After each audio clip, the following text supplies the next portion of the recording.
Thank you for joining us for the presentation for Sprint 1 of the Berliner group. So here we go. We went with the gym management software, the fitness club management software. And here we are. User story number 1 was taken care of in this sprint.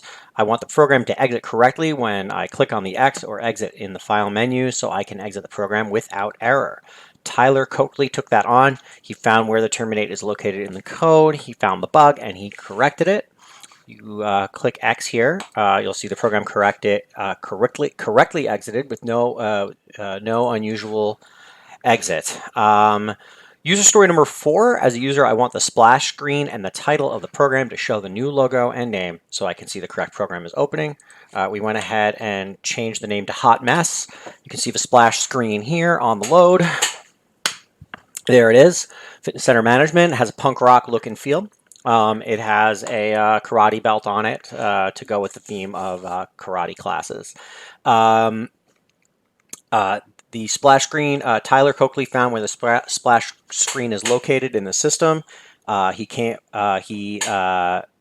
it so it would display the new logo. He designed the new logo and laid it out and created it. And he changed the splash screen to display the new name. I actually came up with the name, Hot Mess, and I suggested using a hot pink retro punk rock look and feel. And Tyler did a really good job making it look funky and kind of capturing that vision and really putting it together. So it was very nice. You'll notice also that splash screen will load correctly in Mac OS as well as Windows. When we first started, it wouldn't load in Mac OS, and Eric joined Tyler in fixing that problem. So the logo now loads properly in Windows and in Mac OS. User story number 5. As a user, I want the program to minimize correctly so the program can be reopened without relaunching the entire program. Eric Decker took that on. He located the bug in the source code and he fixed it. You minimize here. You'll see the program is down there in the taskbar and opens right back up. Number 6, as a user, I want the symbols language to be English and to display correctly to make sure the program is readable. I took that on. I manually translated these labels to English. This is the import area, export area for stickers. The dialogues were in Spanish. The logos here were in Spanish. There were some special characters in one of these that weren't being displayed properly. They were just little boxes. I also checked out what encoding was being used. I was concerned that special characters wouldn't and symbols wouldn't load and display properly because of the special characters in here that wouldn't load. However, I've discovered that the software is using the default Unicode, and so after doing a little bit of testing and putting some special characters in here, we discovered that it is doing a great job. No issues at all with that. We got Arabic characters, we got all sorts of stuff in here, so it works great. User story number 7. As a user, I want the look and feel and the preferences removed so it is not confusing and inconsistent anymore. We also had a problem with preferences not opening. Jesse Ninow Mackey tackled the preferences not opening. And we go into File, we hit Preferences. We will see that it loads. Eric Decker deleted or annotated the preference checkboxes that had look and feel in it, and so that stuff is no longer here, and it works well. User story 15. As a user, I want the UI to represent the gym application better so I can understand the functionality options better. We did not get this user story done.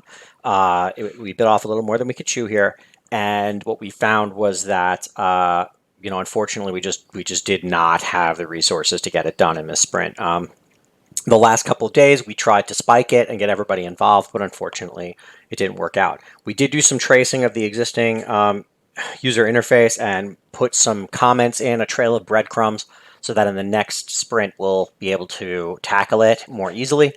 We created a follow-up user story for sprint 2, which is a continuation of this. So we expect to have this done in user story in sprint 2 rather. Number 16, as a developer, I want to reverse engineer memoranda to better understand the dependencies. Jeremy Hervey took care of that. And even though it's not a part of the software, we're going to go ahead and show you what that looks like. He took care of building a DCM, domain class model, which includes just the entity classes, just a very basic entity classes along with the associations.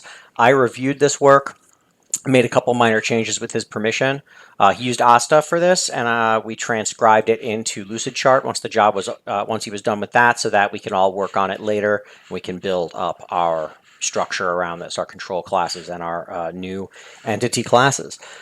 Oh, where'd Taika go? Oh no.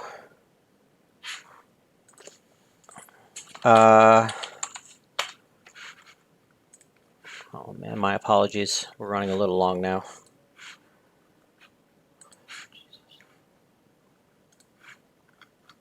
Okay, after that we have user story 18. As a developer, I want the update version and build number to be correct. Always see the correct version and build information. Kyle Schneiderman took that on. He understood how the version number is added through Ant, and he changed the build.gradle file to generate a build and version number automatically. It's down here on the bottom left, and that displays consistently.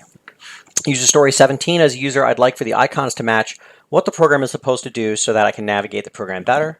Eric Decker took that on. He created new icons for these page tabs. You can see here.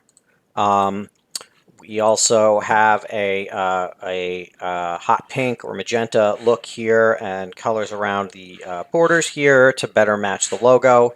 That was done by Eric. We had a little bit of that done by Jesse Ninau Mackey in various places. For example, on the preferences screen, you probably noticed a little bit of that.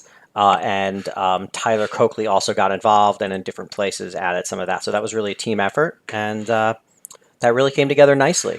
If you take a look at our Taiga, you'll see what we were able to get done and what we weren't. Here we have our burn down chart. We actually did pretty well, I think. We stayed very close to the ideal line. We did make an error here. This ran until the 8th. It should have run until the 5th, but you can see that we were done coding on the 5th. We didn't do any work past then. And this here is really where we ran into the issue with user story 15. This is where we all came together and tried to correct it. So unfortunately, we did not hit 100%. We hit 73. Thank you very much for joining us, and have a great day.